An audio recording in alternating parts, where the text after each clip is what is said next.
Saya Vedanito, saya seniman foto dan fotografer dari Jakarta.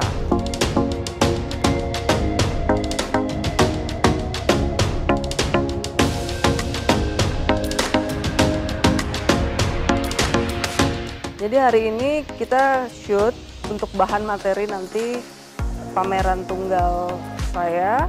Rencana akan dilaksanakan di Perpustakaan Nasional tanggal 5 Maret.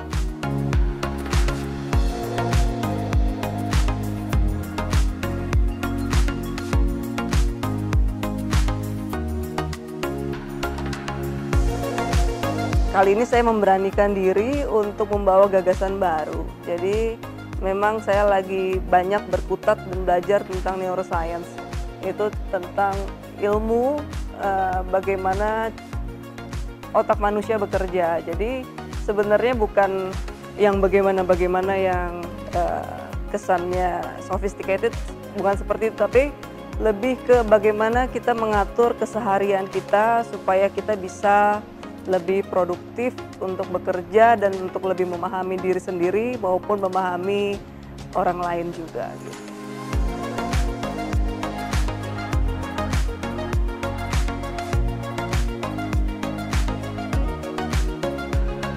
Mengingat saya bekerja, saya selalu mengonsepkan photoshoot dengan detail, jadi mungkin masuknya ke konseptual. Dan samping itu ada sesuatu yang ingin saya sampaikan lewat gambar-gambar saya.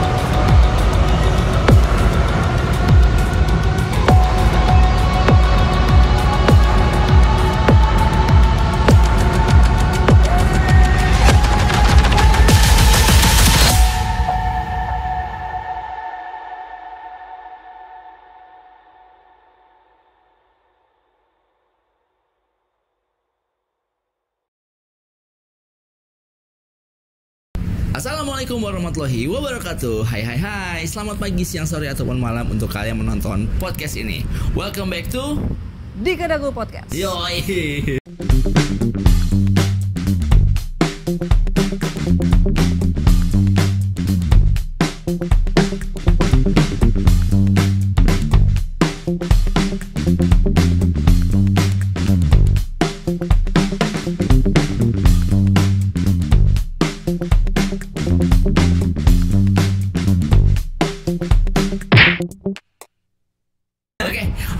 Hari ini kayaknya di minggu ini, jadi gue udah upload satu podcast, dan podcast ini semacam podcast eksklusif karena berkaitan dengan seniman ya.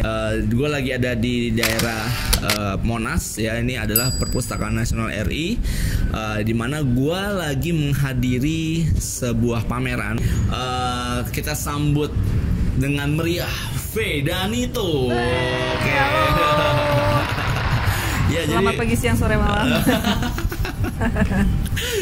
Oke, jadi Vedanito ini adalah artis atau seniman fotografi yang sedang berlangsung pamerannya di di Gedung Perpustakaan Nasional RI depan Monas pastinya, dan yang berlangsung kurang lebih tanggal 5 sampai tanggal 15 ya, mulainya dari 5 kemarin sampai tanggal 15.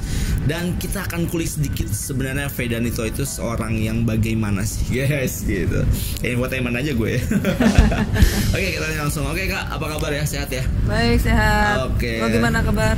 Alhamdulillah sehat juga gitu. Oke, gini Kak, jadi gue pengen tahu sedikit lebih dalam sebenarnya Vedanito itu kenapa awalnya suka fotografi gitu.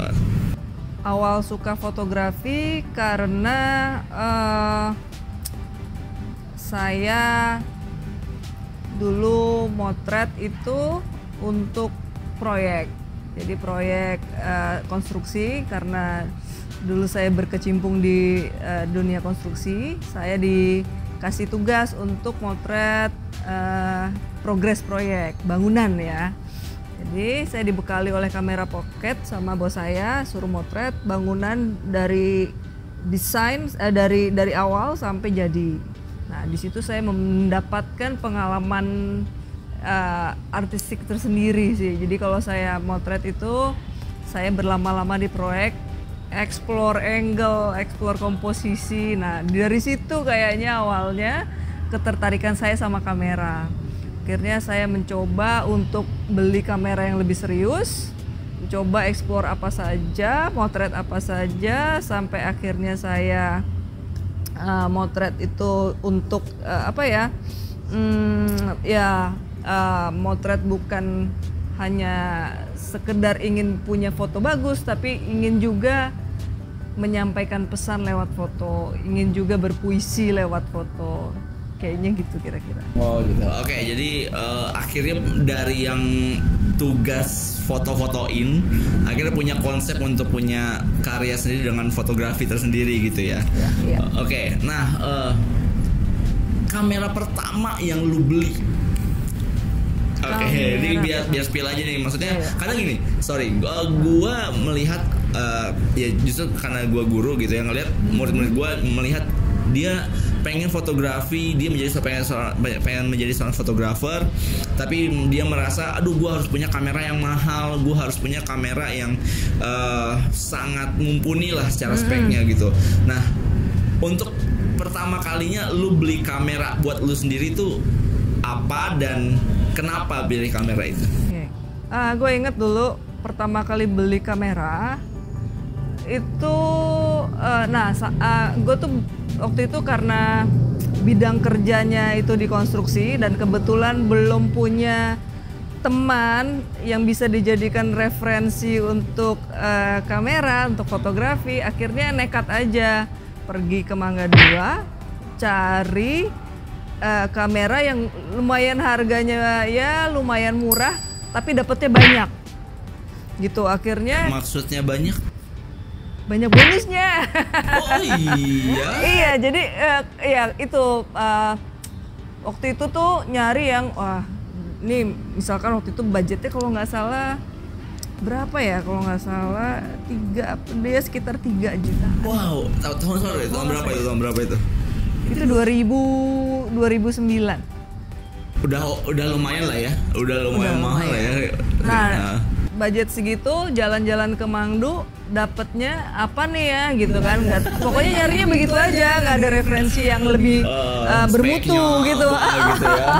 Lalu akhirnya beli Olympus, aku lupa tipenya, tapi dia dapat satu kotak itu dapat 1 body dan 2 lensa. Wah ini oke nih, ada lensa yang wide, ada lensa yang zoom yang lumayan bisa ngambil jauh. Nah ini lumayan nih buat eksplorasi gue nih gitu. Oh gitu. Jadi mikirnya gitu aja sih, simple banget kan. Nah terus akhirnya explore ternyata ya memang wah kayaknya nggak perlu juga kalau kita mau beli kamera pertama itu harus yang mahal, harus yang fiturnya banyak, yang canggih.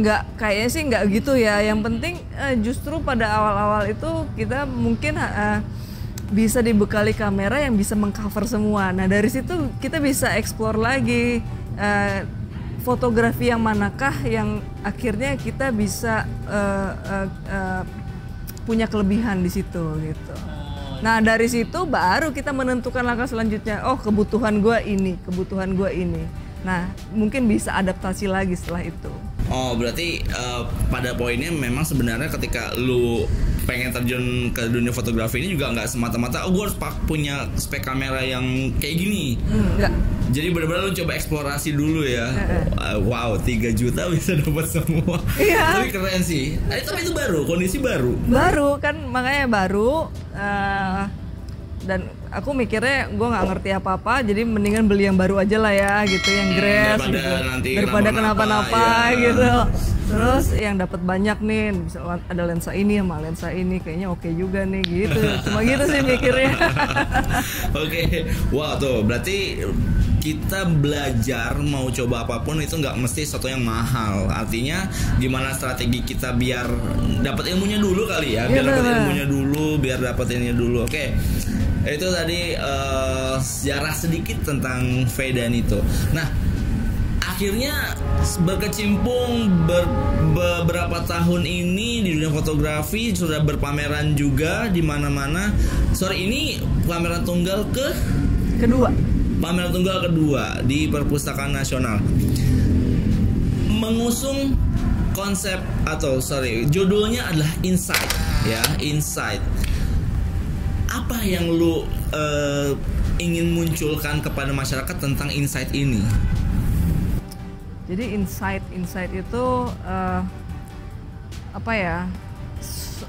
menurut aku, sudut pandangku tuh insight itu sebenarnya kan seperti kayak wawasan atau pemahaman baru. Jadi gini,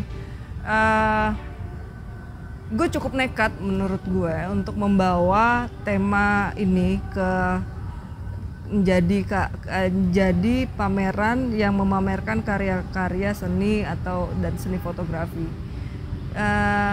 Temanya sendiri basicnya adalah neuroscience, yang adalah science, yang adalah ilmu pengetahuan yang mungkin tidak terlalu umum diangkat oleh teman-teman seniman kita, oleh teman-teman di kalangan kesenian di Indonesia mungkin ya. Nah ini makanya gue bilang ya cobalah, karena apa? Karena menurut gue ini asik loh sebenarnya, belajar tentang ini tuh mengasihkan dan berguna banget buat kita. Gak usah yang tentang macam-macam, tapi untuk keseharian kita aja.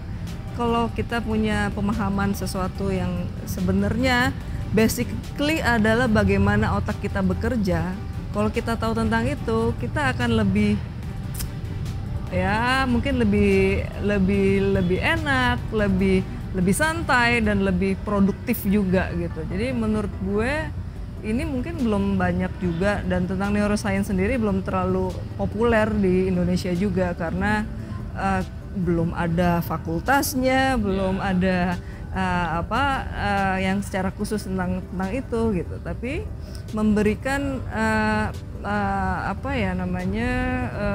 wawasan baru tentang ilmu yang belum terlalu populer itu di wilayah publik itu menurut saya ya why not. Oke, berarti neuroscience ya. Ya. Oke. Di sini gua pengen ngasih tahu, tapi nggak mau ngasih tahu. Gimana ya? Gay. Tapi bener, lu harus datang ke sini karena menurut gua ketika lu datang, mungkin di depan ini nanti gua akan kasih tahu ya gambar-gambaran ketika mau masuk pameran. Sekali lagi, ini free ya. Kalian masuk ke Perpusnas cukup bawa Peduli Lindungi di aplikasi handphone, kemudian kalian scan barcode dan masuk ke pamerannya pun juga gratis. Nggak ada biaya sepeser pun. Bahkan di dalamnya ada sesuatu yang magic. Ada sesuatu yang mungkin buat orang itu unik gitu ya. Mungkin untuk sebagian itu sangat unik, menurut gue juga unik gitu. Nah, bisa ceritain sedikit gak? Ya terserah sih, lu mau spoiler ke mereka, mau nggak terserah lo. Tapi maksud gue, apa hal keunikan yang ada di pameran ini supaya orang-orang pada datang semua gitu? Jadi unik mungkin iya karena buat gue belum pernah bikin karya seperti ini. Jadi buat gue ini juga hal yang baru gitu, entah secara tampilan visual maupun juga kontennya. Nah, gue membagi pameran ini menjadi dua bagian berdasarkan tampilan visual dan juga kontennya. Jadi dua-duanya itu berasal diangkat dari dua buku literatur neuroscience. Nah, bagian luar nanti kalau teman-teman kesini itu bagian luar itu diangkat, diinspirasi, jadi terjemahan visual saya terhadap buku 7.5 Lessons About the Brain. Jadi buku itu berisi tentang bagaimana sebenarnya otak manusia bekerja.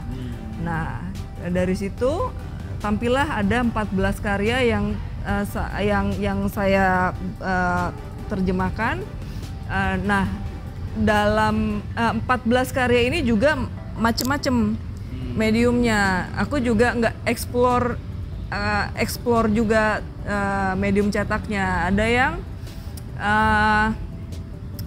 dicetak di akrilik, ada yang di kayu, ada yang dicetak di aluminium, ada yang dicetak di lenticular board gitu. Jadi macam-macam juga untuk mediumnya.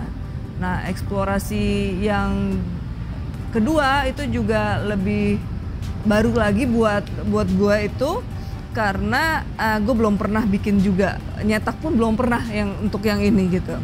Nah, itu karya yang gue buatkan ruang khusus untuk karya-karya ini, itu diangkat dari buku judulnya Runway Spacious. Itu buku karya David Eagleman, neuroscience dari Amerika. Dia mengungkap apa sebenarnya kreativitas manusia itu. Nah, apa yang membuat kreativitas manusia itu seperti apa?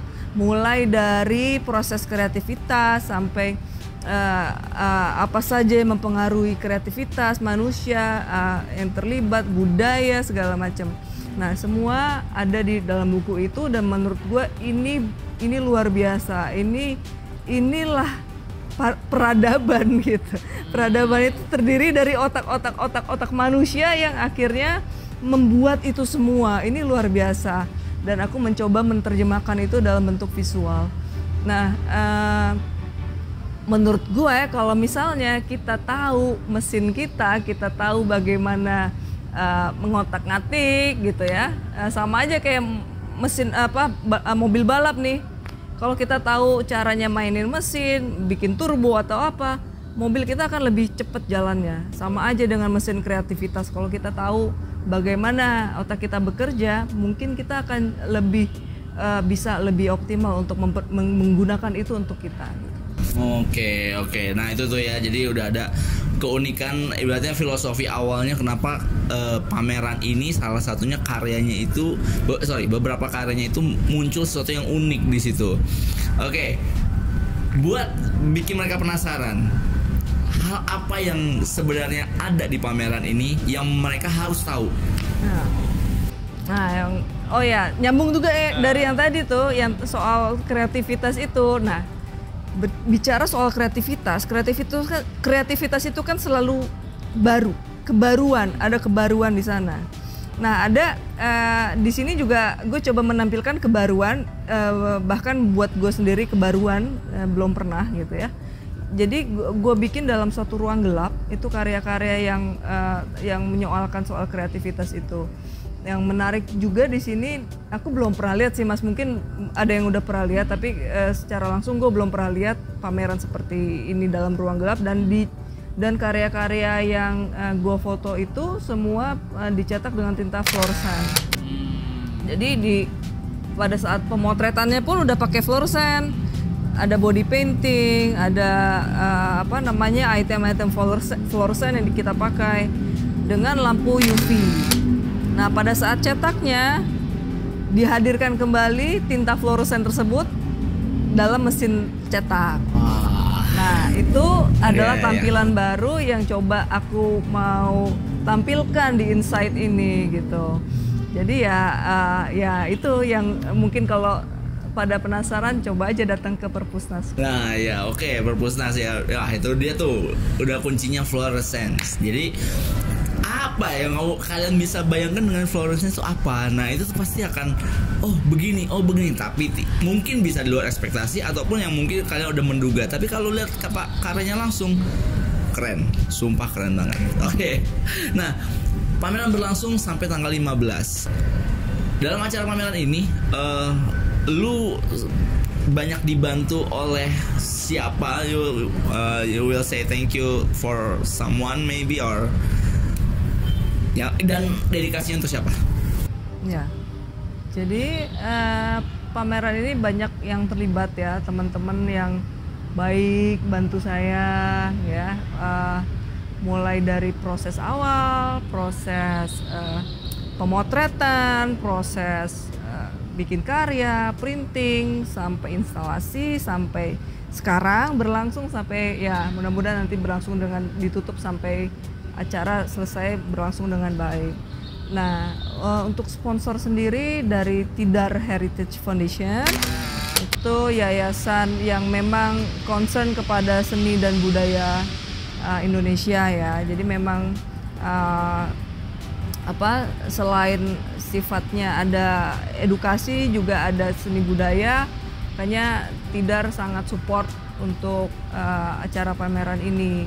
Juga yang paling sangat terlihat bantuannya adalah Bintang Sempurna Prints, karena semua yang dipajang yang dipamerkan di sini adalah hasil printing, hasil cetak dari Bintang Sempurna. Jadi memang yang saya tahu, kami sudah bekerja sama beberapa tahun.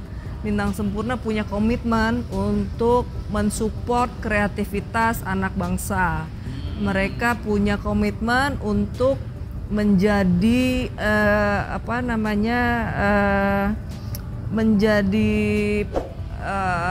pendukung untuk ide-ide atau gagasan atau eksplorasi teman-teman, nggak hanya di fotografi tapi mungkin di seni rupa juga. Jadi mereka sangat welcome kalau teman-teman mau coba untuk mengeksplorasi ide-ide gila kalian gitu.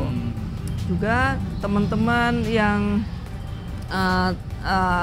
membantu proses membuat instalasi dan ada juga dari DF konseptual, Dea Vandari yang pada saat opening melakukan opening art performance yang luar biasa keren, dan itu juga terinspirasi neuroscience, dan itu juga ini ya keren banget ya. Mungkin nanti ada videonya bisa teman-teman lihat di situ. Itu juga gokil, pakai fluorescent dan mainan UV juga gitu. Banyak sekali yang membantu juga. Ada Bang Arif Konte juga dari teman-teman yang membantu pada saat photoshoot juga, dari DOS Superstore, dari Fuji Film juga, dan tidak lupa Dika Dagu juga. Ya, ini just info aja, memang gue terlibat untuk dokumentasi lah ya, kurang lebih dokumentasinya, publishingnya, tapi sejauh ini ketika gue ngedit, gila ini orang bikinnya gimana ya gitu, prosesnya begitu, kemudian produksinya, wah nggak ngerti deh. Gue salut sih, maksudnya kayak ini bener-bener ketika gue tanya ngobrol-ngobrol, ternyata ini baru dicoba dan akhirnya benar-benar terbukti sih, keren banget.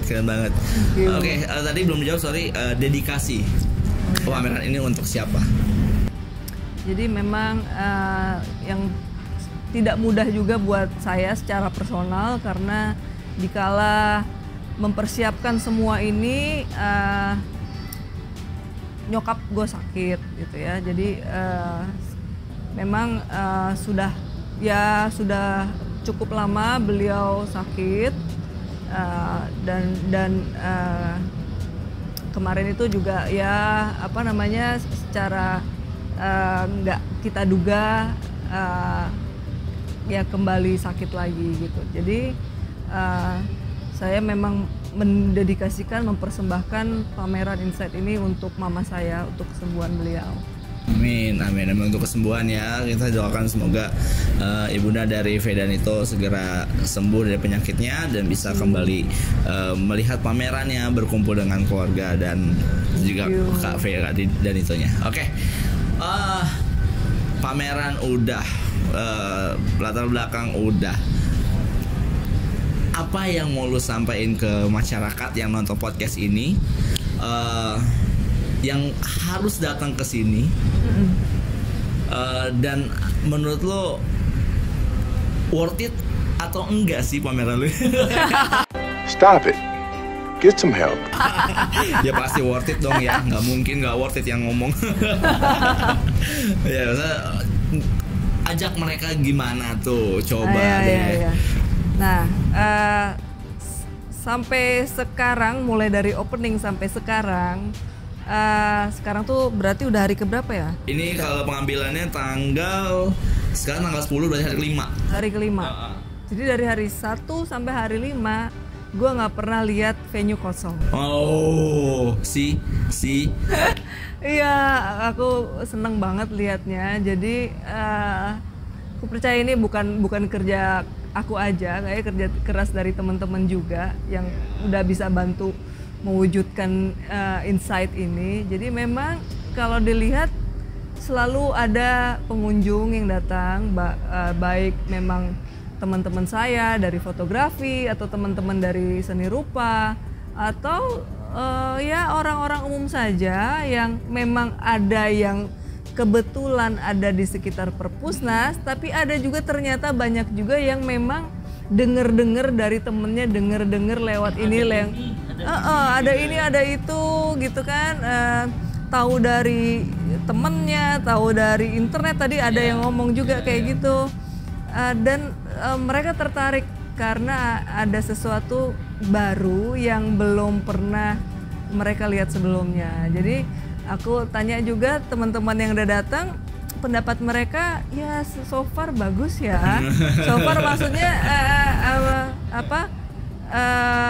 ya dari responnya, testimoni mereka tuh ini unik, lucu gitu. Karena banyak yang mereka foto-foto juga. Apalagi yang di ruang gelap itu udah kayak dunia lain. Itu sesuatu yang jarang dilihat, kita alami sendiri. Maksudnya mungkin ya ada ruang hitam-hitam, tahu-tahu ada lampu ungu-ungu, ada yang nyala-nyala kayak gitu kan. Itu mungkin pengalaman baru juga yang menarik buat mereka. Jadi mereka datang ke sini dan akhirnya ngomong lagi teman-temannya mereka, sharing kemana-mana. Akhirnya makin hari makin banyak juga pengunjungnya. Jadi mungkin teman-teman yang nonton ini juga nanti makin penasaran juga, boleh deh dateng deh. Oke, ya terakhir kayak Perpustakaan Nasional. Bagaimana perannya di pameran lo ini? Ya, saya ingin mengapresiasi Perpustakaan Nasional karena sudah memfasilitasi ini semua, maksudnya memberikan tempat untuk kita seniman-seniman berkreasi dan berekspresi dan memamerkan hasil karya kita.